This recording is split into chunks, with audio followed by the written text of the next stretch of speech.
हरे कृष्णा। प्रिय श्रोताओं, जीवन में पाप और पुण्य की गति बड़ी सूक्ष्म है। कभी कोई कर्म अनजाने में बंधन बन जाता है और कभी छोटी सी भक्ति मुक्ति द्वार खोल देती है।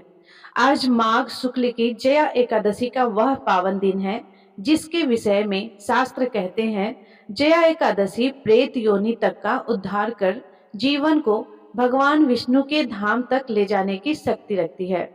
यह मात्र संतान सुख या समृद्धि के लिए ही नहीं, बल्कि कर्म बंधन से मुक्ति और जीवन की बाधाओं के विनाश के लिए भी किया जाता है।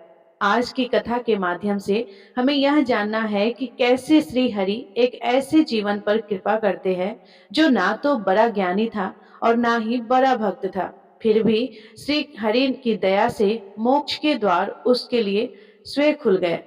तो मन को शांत कीजिए और श्रवण कीजिए जया एकादशी की दिव्य कथा। एक समय युधिष्ठिर महाराज ने भगवान श्री कृष्ण से कहा, हे भगवान, कृपया आप मुझे माघ मास के शुक्ल पक्ष की एकादशी तिथि के विषय में विस्तार से बताइए। इस एकादशी में कौन से देवता का पूजन करना चाहिए? इस एकादशी की व्रत विधि क्या है? और क्या प्राचीन काल में किसी ने इस एकादशी व्रत का पालन किया था? अगर इसका कोई इतिहास है तो वह भी सुनाइए। और इस एकादशी का पालन करने से कौन से पुण्य फल की प्राप्ति होती है, यह भी मैं जानना चाहता हूँ। युधिष्ठिर महाराज की इस जिज्ञासा को सुनकर भगवान श्री कृष्ण कहते हैं, हे युधिष्ठिर महाराज, माघ मास के शुक्ल पक्ष की एकादशी को जया एकादशी कहते हैं। इस एकादशी के उपवास से मनुष्य भूत प्रेत पिचास आदि की योनि से मुक्त हो जाता है और इसीलिए इस एकादशी के उपवास को विधि अनुसार करना चाहिए। अब मैं आपसे जया एकादशी के व्रत के पौराणिक कथा कहता हूँ। ध्यान पूर्वक सुनिए। एक बार देवताओं के राजा इंद्रनंदन वन में भ्रमण कर रहे थे।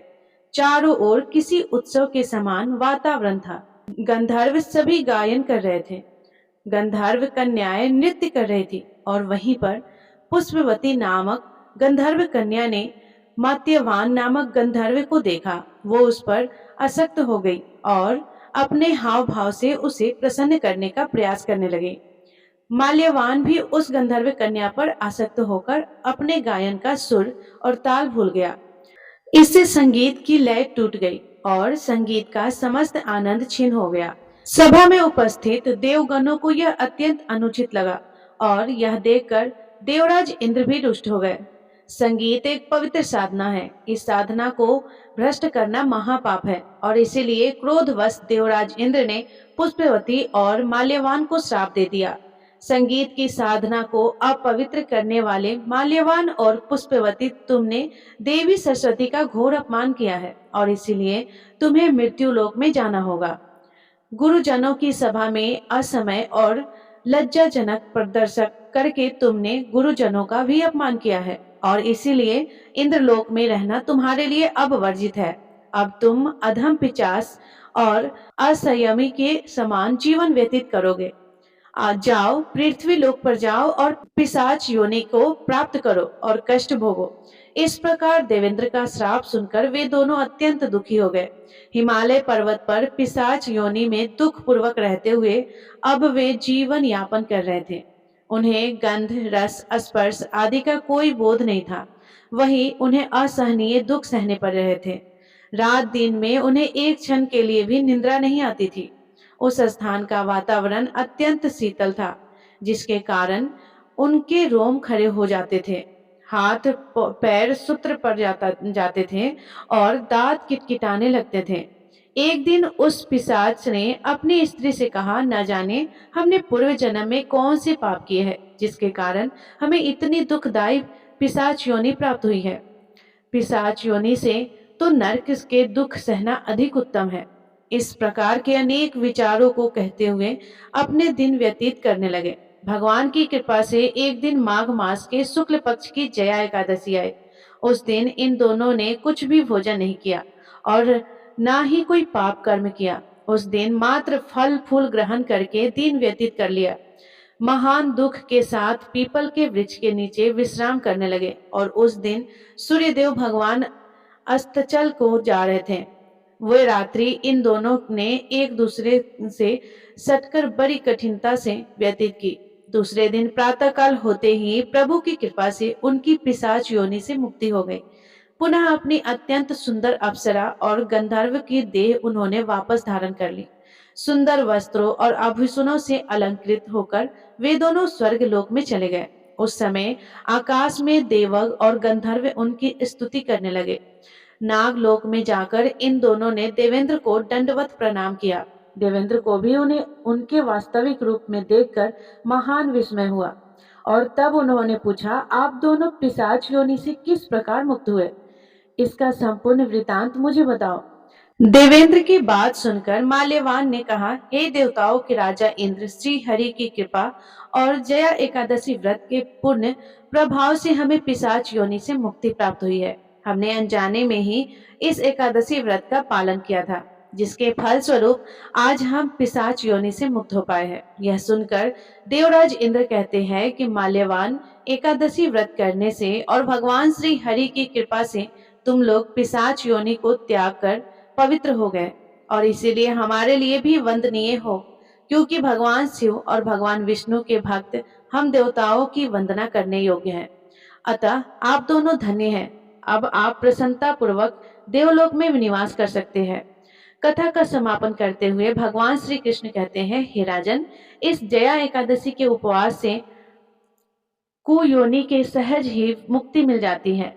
जो मनुष्य इस एकादशी का व्रत कर लेता है, उसने मानो सभी तप यज्ञ दान कर लिए हैं। जो मनुष्य श्रद्धा पूर्वक जया एकादशी का व्रत करते हैं, वे अवश्य ही सहस्त्र वर्षों तक स्वर्ग में वास करते हैं और उन्हें कभी भी पिशाच योनि में नहीं रहना पड़ता है। तो यह थी आज की जया एकादशी की पौराणिक कथा। बोलिए श्री राधे कृष्ण भगवान की जय, विष्णु भगवान की जय। आइए सुनते हैं तुलसी माता की संपूर्ण कथाएं। तुलसी माता को हरि प्रिया भी कहा जाता है। जितना भगवान श्री हरि विष्णु सोने, चांदी, हीरे और मोती से प्रसन्न नहीं होते, उतना सिर्फ तुलसी दल से प्रसन्न हो जाते हैं। सच्ची श्रद्धा भाव से तुलसी दल भगवान श्री विष्णु को अर्पित करने से मनुष्य के सभी संकट कट जाते हैं और मनोकामनाओं की पूर्ति होती है। शास्त्रों के अनुसार एकादशी के दिन तुलसी जी में कभी भी जल नहीं चढ़ाना चाहिए, क्योंकि तुलसी महारानी स्वयं एकादशी का निर्जल व्रत रखती है।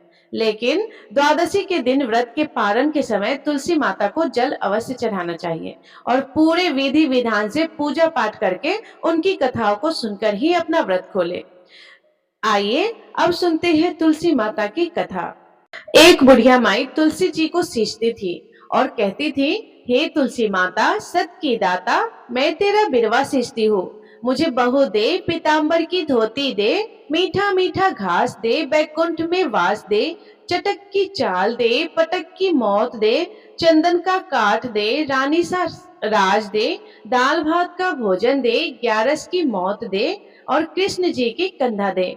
तब तुलसी माता यह सुनकर सूखने लगी। तो भगवान ने पूछा, हे तुलसी, तुम क्यों सूख रही हो? तो तुलसी माता ने कहा कि एक बुढ़िया रोज आती है और यही बात कह जाती है, मैं सब बात तो पूरा कर दूंगी, लेकिन भगवान कृष्ण का कंधा कहाँ से लाऊंगी? तो भगवान बोले कि जब वो मरेगी तो मैं अपने आप कंधा देने आ जाऊंगा, तो बुढ़िया से कह देना। जब बुढ़िया माई मर गई, सब लोग आ गए। जब माई को ले जाने लगे तो वह किसी से नहीं उठी। तो भगवान कृष्ण एक बार 12 वर्ष के बालक का रूप धारण करके आए और बालक ने कहा कि मैं कान में एक बात कहूंगा तो बुढ़िया माई उठ जाएगी। बालक ने बुढ़िया माई के कान में कहा, बुढ़िया माई, मन की निकाल ले, पीताम्बर की धोती ले, मीठा मीठा घास ले, बैकुंठ में वास ले, चटक की चाल ले, पटक की मौत ले, कृष्ण जी के कंधा ले। यह सुनकर बुढ़िया माई हल्की हो गई तो भगवान श्री कृष्ण ने उन्हें कंधा दिया और बुढ़िया माई को मुक्ति मिल गई। हे तुलसी माता, जैसे बुढ़िया माई को मुक्ति दी वैसे ही सबको देना। प्रेम से बोलिए श्री तुलसी महारानी की जय, भगवान श्री कृष्ण की जय। प्रिय श्रोताओं, अब आइए तुलसी माता की दूसरी कथा को सुनते हैं। इस कथा को सुनने से एकादशी के व्रत का संपूर्ण फल मिल जाता है। किसी समय एक कुटुंब में ननद तथा भाभी साथ साथ रहती थी। ननद का विवाह अभी नहीं हुआ था। वह तुलसी के पौधे की बहुत सेवा करती थी, लेकिन उसकी भाभी को यह सब बिल्कुल भी पसंद नहीं आता था। जब कभी उसकी भाभी को अत्यधिक क्रोध आता, तब वह उसे ताना देते हुए कहती कि जब तुम्हारा विवाह होगा तो मैं तुलसी ही बारातियों को खाने को दूंगी और तुम्हारे दहेज में भी तुलसी ही दूंगी। कुछ समय बीत जाने पर ननद का विवाह पक्का हुआ। विवाह के दिन भाभी ने अपने कथन अनुसार बारातियों के सामने तुलसी का गमला फोड़ दिया और खाने के लिए कहा। तुलसी की कृपा से वह फूटा हुआ गमला अनेकों स्वादिष्ट पकवानों में बदल गया। भाभी ने गहनों के नाम पर तुलसी की मंजरी से बने गहने पहना दिए। वह सब भी सुंदर सोने जवाहरात के बदल गए। भाभी ने वस्त्रों के स्थान पर तुलसी का जनेऊ रख दिया। वह रेशमी तथा सुंदर वस्त्रों में बदल गया। ननद की ससुराल में उसके दहेज की बहुत प्रशंसा की गई। यह बात भाभी के कानों तक भी पहुंची। उसे बहुत आश्चर्य हुआ। उसे अब तुलसी माता की पूजा का महत्व समझ आ गया। भाभी की एक लड़की थी। वह अपनी लड़की से कहने लगी कि तुम भी तुलसी माता की सेवा किया करो, तुम्हें भी बुआ की तरह वह फल मिलेगा। वह जबरदस्ती अपनी लड़की की सेवा करने के लिए कहती थी, लेकिन लड़की का मन तुलसी सेवा में नहीं लगता था। लड़की के बड़े होने पर उसके विवाह का समय आता है, तब भाभी सोचती है कि जैसा व्यवहार मैंने अपनी ननद के साथ किया था, वैसा ही मैं अपनी लड़की के साथ भी करती हूँ, तो यह भी गहनों से लग जाएगी और बारातियों को खाने में पकवान मिलेंगे। ससुराल में इसे भी बहुत इज्जत मिलेगी। यह सोचकर वह बारातियों के सामने तुलसी का गमला फोड़ देती है, लेकिन इस बार गमले की मिट्टी ही रह जाती है। मंजरी तथा पत्ते भी अपने रूप में ही रहते हैं। जनेऊ भी अपना रूप नहीं बदलता है। सभी लोग और बारातियों द्वारा भाभी की बुराई की गई। लड़की के ससुराल वाले भी लड़की की बुराई करते हैं। भाभी कभी ननद को नहीं बुलाती थी। भाई ने सोचा मैं बहन से मिलकर आता हूँ। उसने अपनी पत्नी से कहा और कुछ उपहार बहन के पास ले जाने की बात कही। तो भाभी ने थैले में ज्वार भरकर कहा कि कुछ नहीं है, तुम यही ले जाओ। वह दुखी मन से बहन के पास चला गया। वह सोचता रहा कि कोई भाई अपनी बहन के घर ज्वार कैसे ले जा सकता है। यह सोचकर वह एक गौशाला के पास रुका और ज्वार का थैला गाय के सामने पलट दिया। तभी गाय पालने वाले ने कहा कि आप गाय के सामने हीरे मोती तथा सोने क्यों डाल रहे हो।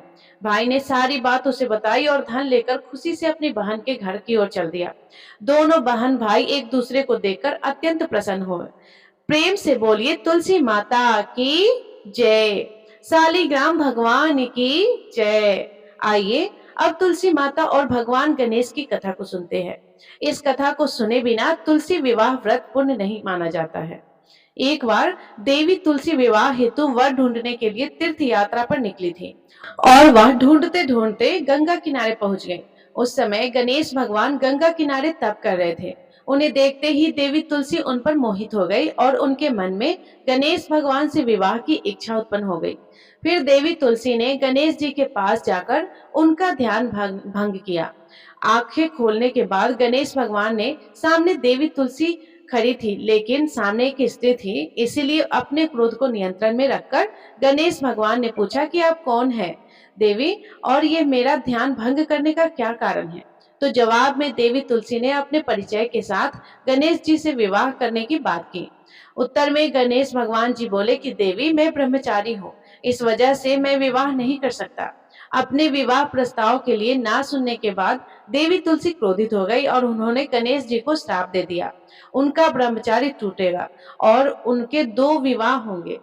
इस बात पर गणेश जी भगवान भयंकर क्रोधित हो उठे, क्योंकि एक तो वह स्त्री है, इसलिए ध्यान भंग करने पर भी गणेश जी ने कुछ नहीं कहा और इतनी विनम्रता से बात करने पर भी उन्हें श्राप दिया गया। फिर गणेश जी ने भी तुलसी देवी को श्राप दे दिया कि तुम्हारा विवाह शंखचूड़ नाम के असुर के साथ होगा। एक देवी होकर भी उनका विवाह एक राक्षस से होगा।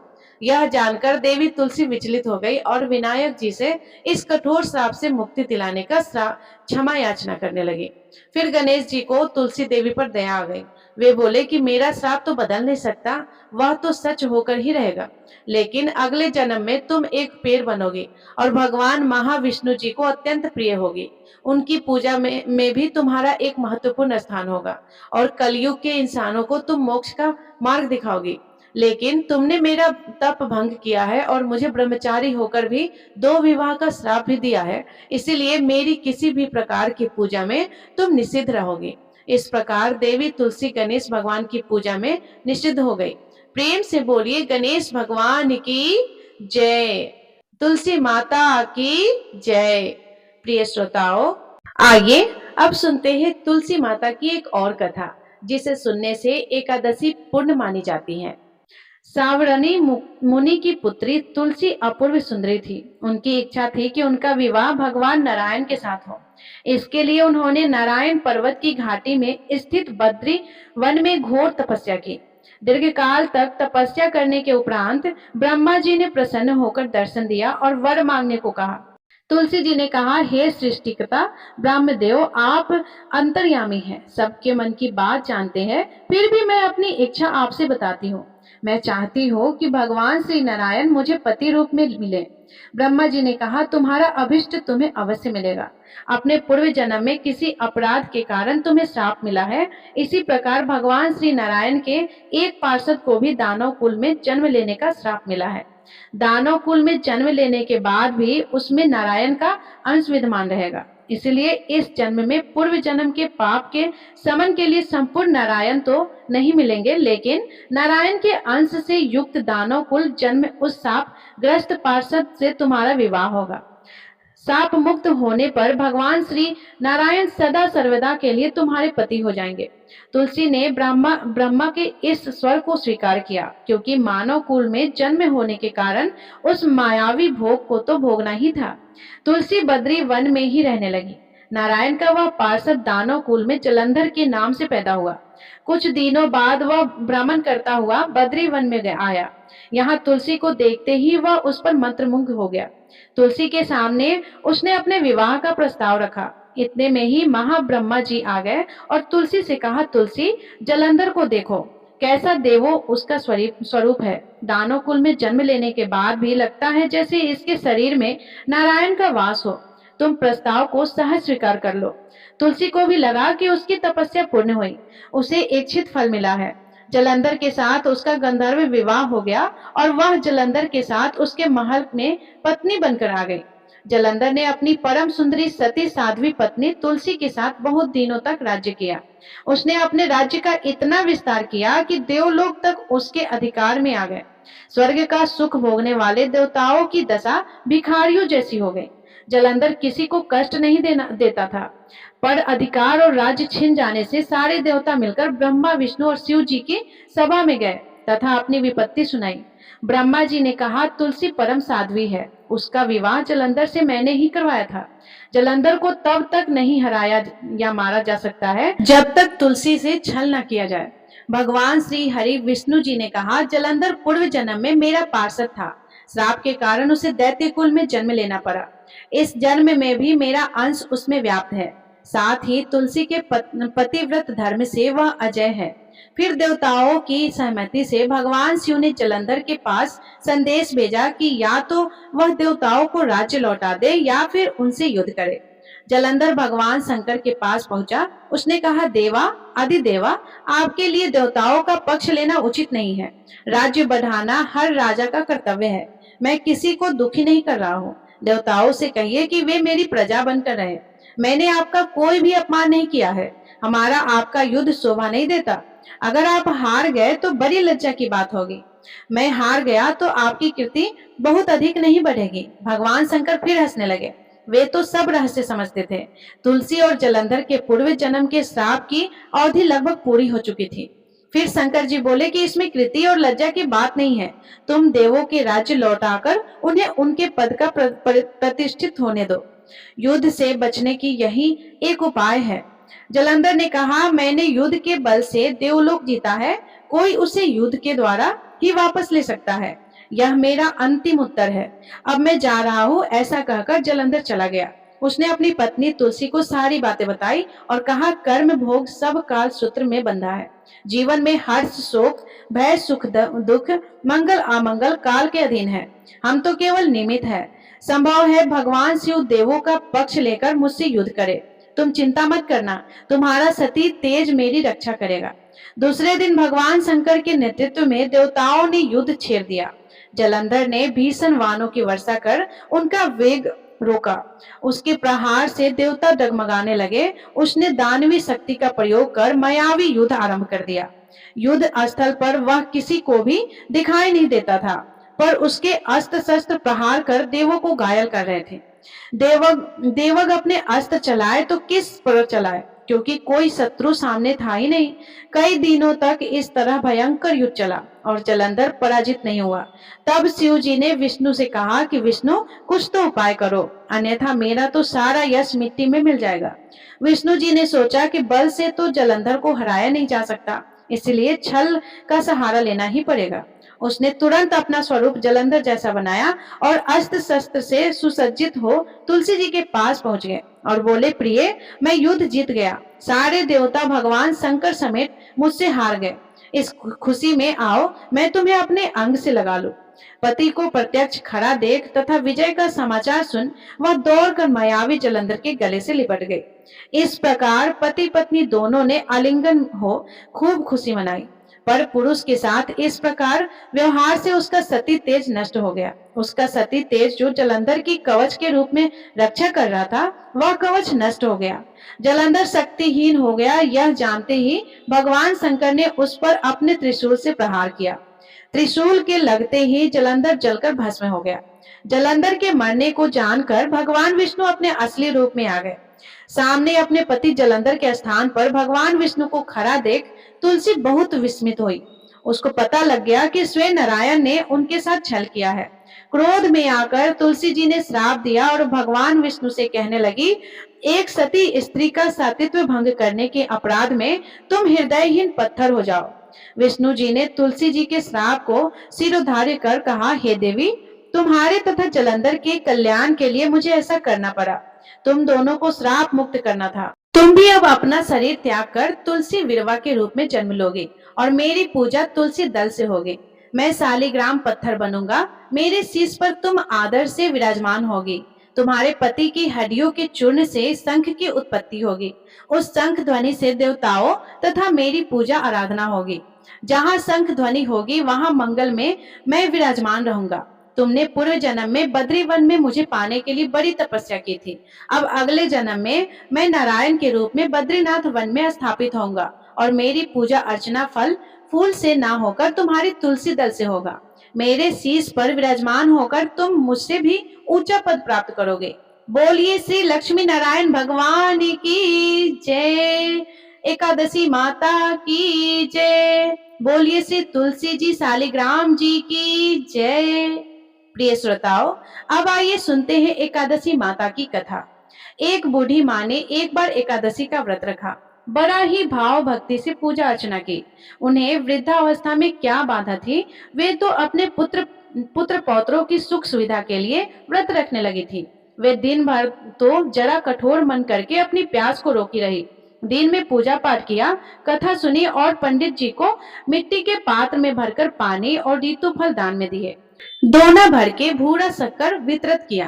गर्मी के कारण बहुत बेचैन थी, इस कारण से बड़ी देर तक पानी में पड़ी रही और पानी के कुल्ला करती रही। अपना मुंह बार बार धोती। तब कहीं थोड़ा बहुत धैर्य बंध पाया। धूप तो तेज पड़ ही रही थी, इस कारण बार बार मुंह सूख रहा था। बूढ़ी माँ बहुत बेचैन हो रही थी, क्योंकि एक तो बुढ़ापा और दूसरे यह भयंकर गर्मी। वृद्धावस्था की स्थिति तो कुछ दूसरी ही प्रकार की होती है। जैसे तैसे रो धो के दिन कट पाया। अब पहाड़ सी रात सामने थी। उसका कटना बड़ा ही कठिन दिखाई दे रहा था। खटिया पर पड़े बुढ़िया माई को शांति नहीं मिल रही थी और वे बार बार करवट बदल रही थी। अनेक बार वे बाहर जाती और भीतर आती। उन्हें घर के अंदर शांति नहीं थी। वे परी परी एकादशी माता का स्मरण करती रही। वे कहती रही कि हे एकादशी माता, आप मेरी लाज रखिएगा। आप ही मुझे शक्ति दीजिएगा जिससे मैं भली भांति आपका व्रत कर सकूं और यह पहाड़ सी रात शांतिपूर्वक व्यतीत हो सके। प्यास के कारण बूढ़ी माँ की बेचैनी तो बढ़ ही रही थी। उन्होंने धैर्य रखने का बहुत प्रयास किया, किंतु सहनशीलता की सीमा टूट गई और वे घबराकर एकदम चिल्ला पड़ी। बोली कि बचाओ बचाओ।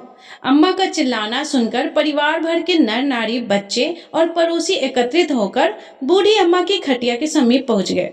सबने पूछा कि अम्मा जी, आपको क्या हुआ है? आप क्यों चिल्ला रही हो? आप इस वृद्धावस्था में यह कठिन व्रत क्यों कर रही है? अम्मा जी, शक्ति से ही भक्ति होती है। थोड़ी ही देर में वे फिर से बोली कि अरे, हमारे तो प्राण ही निकले जा रहे हैं। मेरी छाती पर ठंडे पानी का घड़ा रख दो। नातियों ने दादी की छाती पर ठंडे पानी का पात्र रख दिया। तब कहीं जाकर उन्हें थोड़ा बहुत आराम मिला और थोड़ी देर के लिए उन्होंने अपनी आंखें बंद कर ली। एकादशी माता ने सोचा कि यह बूढ़ी अम्मा तो बहुत ही कठोर है, जरा जाकर उसकी परीक्षा लेना चाहिए। वे आधी रात को मुर्गा बनकर देर लगाने लगे। मुर्गा की आवाज सुनकर दादी जल्दी से उठी और बाहर जाकर आसमान की ओर देखा, किंतु आसमान में कहीं उन्हें प्रातःकालीन तारा दिखाई नहीं दिया। वे सोचने लगी कि यह मुर्गा क्यों और कैसे बोल गया। उन्हें प्यास तो लग ही रही थी, थोड़ा बहुत उनका मन भी विचलित होने लगा, किंतु अंत में उन्होंने दृढ़ निश्चय किया कि अब मैं व्रत को पूर्ण करके ही छोड़ूंगी, चाहे भले ही मेरे प्राण निकल क्यों न जाए। यह सोचकर फिर वे खटिया पर शिथिल होकर लेट गई। थोड़ी ही देर में एकादशी माता ने उनकी फिर से परीक्षा लेनी चाहिए। एक छोटी सी बच्ची बालिका एक गिलास में शरबत लेकर उनके सिरहाने खड़ी हो गई और जोर से बोली कि दादी जी, सवेरा हो गया है, आप हाथ मुंह धोकर शरबत पी लीजिए।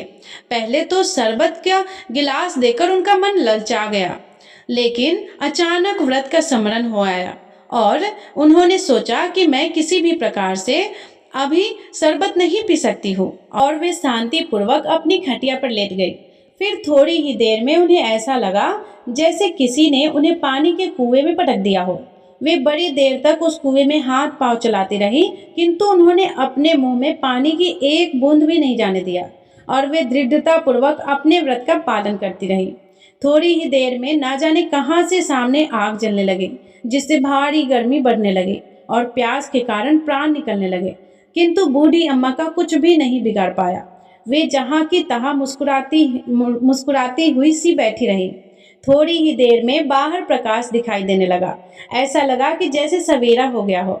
बूढ़ी अम्मा ने जब बाहर निकलकर देखा तो समझ गई कि अभी सवेरा होने में 3-4 घंटे की देरी है। यह जानकर वे शांति पूर्वक इधर उधर घूमने फिरने लगी। एकादशी माता यह बात अच्छी तरह से समझ गई कि यह बूढ़ी अम्मा किसी भी प्रकार से अपने व्रत से नहीं टल सकती। वे उनके सत्य व्रत को अच्छी तरह से समझ गई। सवेरा होते ही बूढ़ी अम्मा ने स्नान किया, भगवान का पूजन पाठ किया, एकादशी माता की कथा सुनी, ब्राह्मणों को दक्षिणा देकर भोजन कराया, तब कहीं उन्होंने जल ग्रहण किया। कन्याओं को भोजन कराने के बाद ही अम्मा ने स्वयं भोजन किया।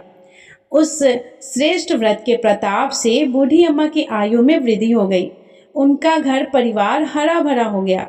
घर में अब उनके कोई अभाव नहीं था। वे हर तरह के सुख साधनों से संपन्न हो गई। नाती नातिन से उनका घर भर गया और वे उसी दिन से 12 महीने की एकादशी का व्रत करने लगी। एकादशी माता के व्रत के प्रभाव से इस संसार में हर प्रकार के सुख भोगकर अंत में बैकुंठ धाम को चली गई। जैसे एकादशी माता ने बूढ़ी माता और उनके परिवार को हरा भरा किया, ऐसे ही हे एकादशी माता, इस कथा को सुनने, कहने और हुंकार भरने वाले सारे भक्तों के परिवार को ऐसे ही हरा भरा रखना और उनकी सभी मनोकामनाओं को पूर्ण करना। बोलिए श्री लक्ष्मी नारायण भगवान की जय, माता तुलसी की जय, एकादशी माता की जय।